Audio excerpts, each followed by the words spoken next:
안녕하십니까. 지혜로 사는 하루 잠언 산책입니다. 오늘은 잠언 20장을 함께 묵상해 보기로 하겠습니다.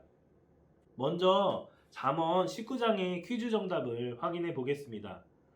빈칸에 알맞는 단어를 넣으시오. 첫 번째 문제입니다. 노하기를 더디하는 것이 사람의 슬기요. 허물을 용서하는 것이 자기의 영광이니라. 두 번째 문제입니다. 미련한 아들은 아비의 무엇과 같다고 하였나요? 정답은 재앙입니다. 세 번째 문제입니다. 사람을 깊이 잠들게 하는 것은 무엇이라고 하였나요? 정답은 게으름입니다.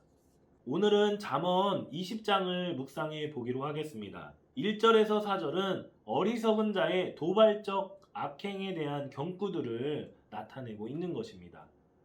5절에서 15절은요, 지혜자의 냉철한 판단력, 깊은 통찰, 그것에 대해서 나타나고 있는 것이죠. 16절과 25절은요, 조급함, 속단, 그것들을 경계하는 경고들을 나타내고 있습니다.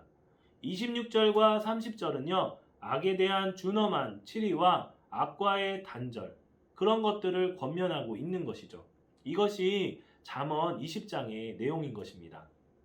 오늘 이 말씀을 묵상하며 깨달은 것 한 가지를 함께 나눠보기로 하겠습니다. 13절을 보면요, 이렇게 나와 있어요. 너는 잠자기를 좋아하지 말라. 내가 빈궁하게 될까 두려우니라. 내 눈을 뜨라. 그리하면 양식이 족하리라. 라고 나와 있습니다. 본문에서는요, 잠은 게으름과 나태함을 말해주고 있습니다. 그런데 이 성경이 모든 잠을 부정적으로 보는 것은 아닙니다. 오히려 적당한 잠은 하나님께서 주시는 축복으로 알고 있어야 합니다. 특히나 시편 127편 2편을 보면요, 이 구절을 많이 인용해요. 그러므로 여호와께서 그의 사랑하시는 자에게는 잠을 주시는도다 라고 말하지 않습니까? 어떤 상황을 보더라도 잠을 통해 육체적, 정신적인 평형 상태가 유지되고 그로 인해서 온갖 생산성 및 창의성이 나오는 거예요.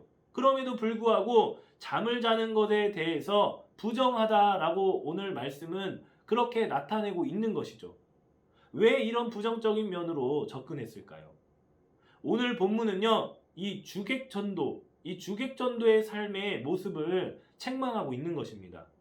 잠자기를 좋아하면요, 잃어가는 것이 무엇입니까? 부유함을 잃어가는 거예요. 그렇다면 영적으로 잠들어 있다면 그것을 통해 잃어가는 것이 무엇이 있을까요? 그것이 바로 신앙이라는 거예요. 그러실 분은 없으시겠지만 지금은 모이기 어려운 상황에 모이지 못함이 당연할 수 있어요. 그렇지만 모일 수 있는데도 모이지 않는 것이 더 지혜롭고 합리적이며 논리적이라고 말하는 것을 보지 않았습니까? 그렇게 말하는 사람이 있지 않습니까? 그러나 그 이면에는 우리의 신앙의 나태함이 없는지 한번 점검해 봤으면 좋겠습니다.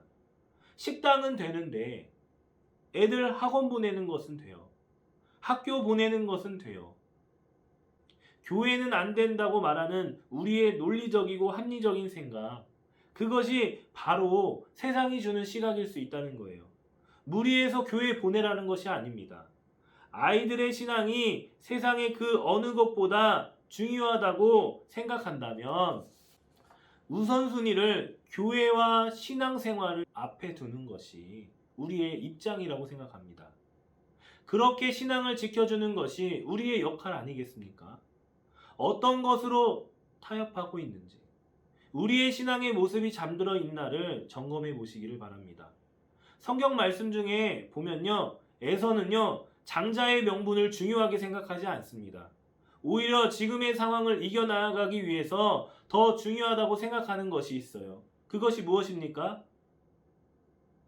팥죽이에요, 팥죽. 그래서 에서는요, 가볍게 장자의 명분을 팔게 되는 거예요. 지금의 상황을 모면하기 위해서. 사랑하는 성도 여러분, 무엇이 중요합니까? 오늘 깨달은 말씀을 한번 이렇게 적용해 봤으면 좋겠습니다. 신앙보다 더 중요하게 생각하는 것이 무엇이 있나 한번 생각해 보십시오. 신앙보다 더 중요한 것은 없다 여기며 우선순위를 주님께 드려보는 것은 어떨까요? 새벽 예배로, 저녁 예배로 그렇게 도전해보는 것은 어떨까요? 오늘 하루도 지혜로 승리하며 나아가시는 여러분 되시기를 간절히 부탁드립니다. 감사합니다.